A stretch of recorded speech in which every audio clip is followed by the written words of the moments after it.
Huling tanong mula kay Bettina Unite, Manila Bulletin. Ma'am, you earlier mentioned po that the government would provide protection to Saldico po if he comes home and testify po. Is this confirmed, and kung anong klaseng protection po yung ibibigay ng gobyerno po? Again, what is confirmed?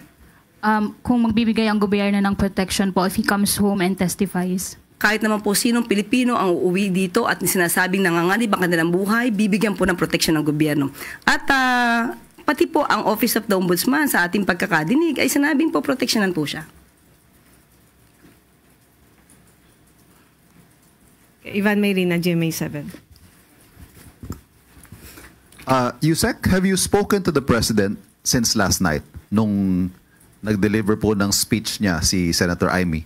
Napapansin po kasi natin sa messaging ninyo ngayon, you're not holding your punches anymore.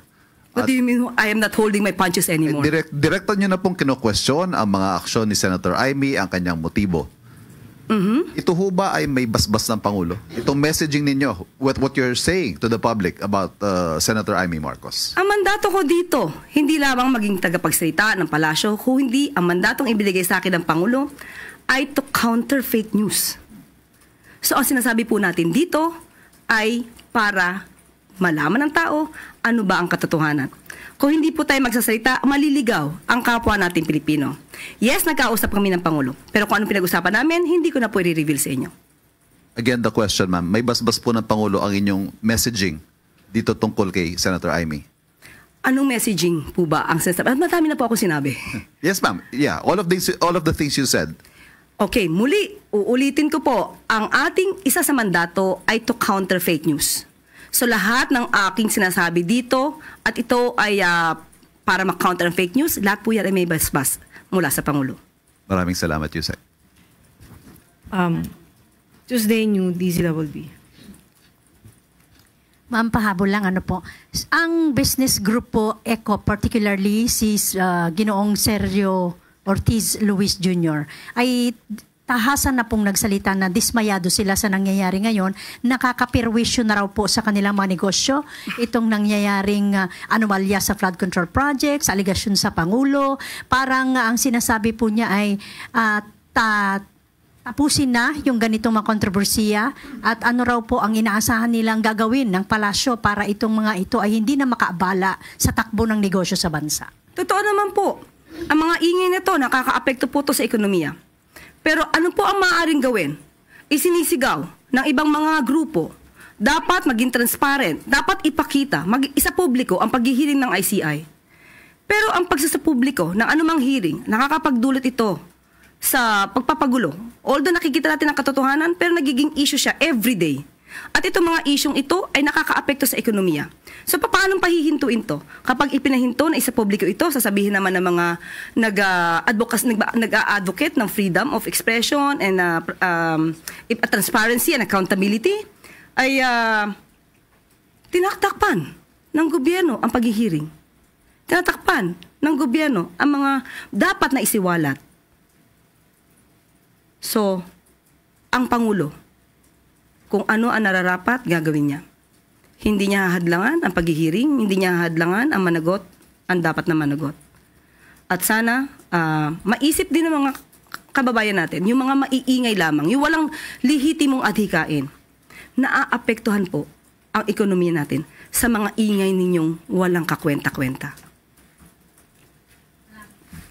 Ivy Reyes, Bilyonaryo.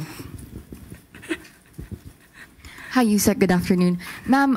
The flood control mess. We know that Malacanang remains confident about the president's move to investigate the flood control investigations. But resigned Congressman Zaldico's statement already led to 3 resignations, and former Undersecretary Roberto Bernardo led to the ouster of Senate President, and House Speaker Martin Romualdez was replaced. So may we know if Malacanang and the president is still confident that his administration will finish strongly until 2028? Hindi ba mas dapat natin gustuhin kung yung sinasabing na-i-involve sa anomalyang to ay mawala sa posisyon? Mas gugustuhin natin na maging malaya ang pag-iimbestiga. So hindi ba mas gugustuhin to ng tao na dapat yung di umanong nasasangkot magbigay daan sa malayang pag-iimbestiga. Yun ang dapat nating naisin. So, paano makaka-apekto to sa stability ng government na pinamumunuan ng ating Pangulo? Salamat, MBC. Balik sa iyo, Yusek Claire. Maraming salamat. Ekonomiya ng bansa na nanatiling matatag at bukas para sa mamumuhunan. Sa ilalim ng pamumuno ni Pangulong Ferdinand R. Marcos Jr., nananatiling matatag ang ekonomiya ng Pilipinas na may matibay na pundasyon at bukas sa pagkakataon para sa mga mamumuhunan. Ito ay sa kabila ng mga hakbang ng administrasyon na wakasan ang malawakang korupsyon sa bansa habang pumapanig sa tapat na pamamahala at pagtugon sa mga hinaing ng taong bayan. Sa ulat ng Department of Finance sa pangunguna ni dating Finance Secretary at ngayon Executive Secretary Ralph Recto, hindi matitinag si Pangulong Marcos Jr. sa pag-usik sa sinumang nasa likod ng mga tiwaling gawain. Kamag-anak man, kaalyado, o kahit na ang sariling kadugo. Sa hiling ng taong bayan para sa reforma sa pamahalaan, naninindigan ang pamahalaan na ang lahat ng ito ay tinutugunan sa pamamagitan ng konkreto at mabilis na aksyon, alinsunod sa kautusan ni Pangulong Marcos Jr. Sa ngayon, mayroon nang nakalatag na mga komprehensibong catch-up plan ang pamahalaang Marcos Jr. ayon sa national priorities at mapabilis ang paglago ng ekonomiya. Higit sa lahat, tinitiyak din ng pamahalaan sa taong bayan na nasa tamang landas ang fiscal condition nito at positibo ang mga inaasahan sa mga darating na buwan. Unti-unti ring ibababa ng pamahalaan ang deficit at utang habang lumilikha ng mas maraming trabaho.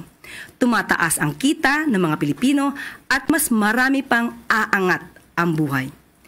Sa ilalim ng administrasyon ni Pangulong Marcos Jr., sinisiguro na ito ay isang gobyernong nakikinig, mabilis kumilos, at inuuna ang interes ng bayan at ng taong bayan. Ito rin ay isang gobyernong tumutupad sa pangako, walang takot, walang pinapaboran, at walang pag-aatubiling pinapanagot ang sinuman.